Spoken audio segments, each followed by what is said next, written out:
Y ahora es momento de empezar a conocer un poco la historia de esta ciudad del departamento de Cerro Largo. Por eso nos vamos a ir al encuentro con Marcos Hernández, un historiador de aquí de la ciudad, muy joven, que nos cuenta sobre Fraile Muerto.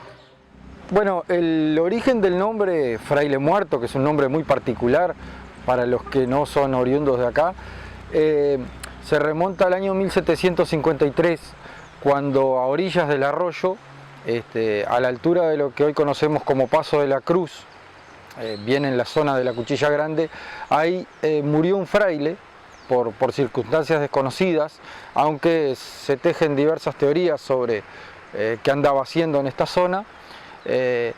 Y fue sepultado ahí. Existe una lápida que ahora se exhibe en el patio de la parroquia de acá de Fraile Muerto, y a partir de ahí el arroyo tomó el nombre de Arroyo del Fraile Muerto, y después, cuando se funda la localidad, el nombre que se le pone es ese. Pero ahora después vamos a ver que es un tema polémico el tema del nombre Fraile Muerto.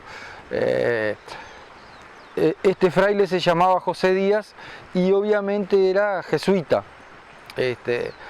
Yo lo que he podido más o menos averiguar después de leer mucha documentación es que era una avanzada de los jesuitas que iban a iniciar la guerra con los ejércitos de España y Portugal cuando se delimitaron los límites del Tratado de Madrid de 1750. Todo indica que él venía siguiendo la comisión demarcadora de límites y obviamente venía con otras personas, ¿no? Y bueno, la muerte lo encontró justo en ese momento, en marzo de 1753, a orillas del arroyo Fraile Muerto. Como dato interesante, cabe señalar que en la zona de la 9ª sección de Cerro Largo, por esa época, figura en un antiguo mapa cerro y arroyo de José Díaz, es decir, que ya tenía presencia en esta zona, este religioso. Bien, eso ocurre en 1753. Recién hacia fines del 1700, esta zona recibe al primer poblador, que fue Bernardo Suárez del Rondelo, el padre de Joaquín Suárez, quien fuera presidente de Uruguay, que compra un campo sobre la margen derecha del arroyo Fraile Muerto, una extensión bastante amplia, y se establece con estancia en el lugar conocido hoy como Rincón de Suárez, justamente por Suárez del Rondelo, ¿no? Suárez del Rondelo era asturiano, fue fundador de Florida, estuvo muy vinculado al desarrollo de Canelones, y hacia 1782, cuando compra este campo, se traslada acá y bueno, desarrolla una intensa actividad en Melo. Fue alcalde del departamento de Cerro Largo, de Melo básicamente, pero abarcaba todo el departamento de Cerro Largo, y tuvo una gran actuación en las guerras por la independencia. Adhirió al éxodo artiguista pese a ser español. Fue sindicado por los portugueses como ser quien motivaba el levantamiento acá en la zona de Fraile Muerto en contra de los españoles y portugueses. Colaboró económicamente con la Cruzada Libertadora, es decir, con el ejército que se armó entre las Provincias Unidas y la provincia oriental. Es decir, tuvo una destacada actuación. Y justamente muere en su estancia de Rincón de Suárez, que eran unos ranchos de terrón. Dice la tradición que murió vistiendo el uniforme de capitán español, y le encontraron en la mano un billete que decía: no le tengo miedo a la muerte, sí a lo que vendrá después de ella. Como otro dato interesante, fue también el constructor de la primer casa de Fraile Muerto, el famoso Altillo de Maciota, que era un puesto de su estancia acá sobre esta zona, ¿no? Bien, después se empieza a poblar la zona lentamente. Otro de los primeros pobladores es el Padre Alonso, el famoso constructor de la azotea del Padre Alonso, que le decían padre los indios guaraní que vivían ahí en la zona, que fueron fue la mano de obra empleada en la construcción de la azotea, que es un edificio que hoy se conserva casi original, intacto prácticamente, y tiene 220 años. Y llegamos así, con esas estancias que se van estableciendo en la zona, a lo que es la fundación de Fraile Muerto. a fines del siglo XIX se radica acá un brasileño, Wenceslao Silveira, procedente de la zona de Herbal, en la frontera con Cerro Largo. Se radican en realidad dos hermanos, Wenceslao y Ramón, y los dos van a tener una destacada actuación en cuanto al progreso no solo de acá de la zona, sino de Cerro Largo, porque Ramón es el primero en introducir el ganado Hereford en Cerro Largo.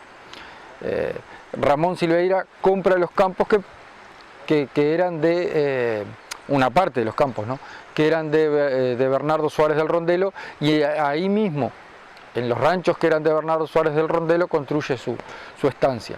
Y Wenceslao se establece acá, justamente bien en esta zona, del otro lado del arroyo eran sus campos, y adquiere lo que conocemos hoy como Estancia La Cordillera, en Toledo. Y bueno, hacia 1906, ante la aprobación de la línea férrea de Nico Pérez Amelo, él pide que el tren pase por acá, porque estaba proyectado pasar unos 15 kilómetros más arriba, en el alto de la Cuchilla Grande mismo. Y bueno, la empresa del ferrocarril ve complicado el pasaje por acá porque es una zona baja de bañados, gran parte de donde pasaría la vía, y Wenceslao Silveira, en contrapartida, les ofrece una extensión de 15 kilómetros de campo para que pasara la vía. Él dona ese campo y a su vez se compromete a construir la estación ferroviaria en Fraile Muerto, ¿no? Bueno, aceptado eso por los ingleses, funda el pueblo Wenceslao Silveira, que más o menos la mensura es de noviembre o diciembre de 1906, hasta ahora no se ha podido encontrar la fecha exacta, ¿tá?, pero ahí funda ese pueblo, vende terrenos, pero también ayuda, dona algún terreno, ayuda con materiales, digamos, a la gente de menores recursos para que el pueblo progrese. Pero cuando está todo pronto, ya habían empezado los trabajos de construcción de la vía. Los trabajos de construcción de la vía arrancaron en Nico Pérez el 25 de agosto de 1906. Le sale un competidor que es Fructuoso Maciota, que vivía de este lado del arroyo y que en ese momento era propietario del altillo al que nos referíamos hoy, que es una casona de grandes proporciones, y decide él también fundar un pueblo de este lado y les plantea a los ingleses construir la estación de este lado del arroyo, ¿no? De aquel lado era séptima sección policial y judicial, y de este sexta en ese momento. Ahora es todo sexta sección. Entonces los ingleses aceptan la propuesta de Maciota porque era mucho más viable una estación de este lado, ya que en Cerro de las Cuentas, a 15 kilómetros, se iba a construir una estación en la séptima sección, y sin embargo acá no había cerca, y cuando el arroyo crecía, el arroyo tenía una fisonomía diferente a la que tiene hoy, se extendía mucho la creciente y durante muchos días la gente quedaba sin poder cruzar. Entonces no iba a ser rentable en el invierno el tema para el ferrocarril, porque si bien el servicio que se brindaba era para pasajeros, también se brindaba el servicio de acarreo de ganado, que era lo más rentable.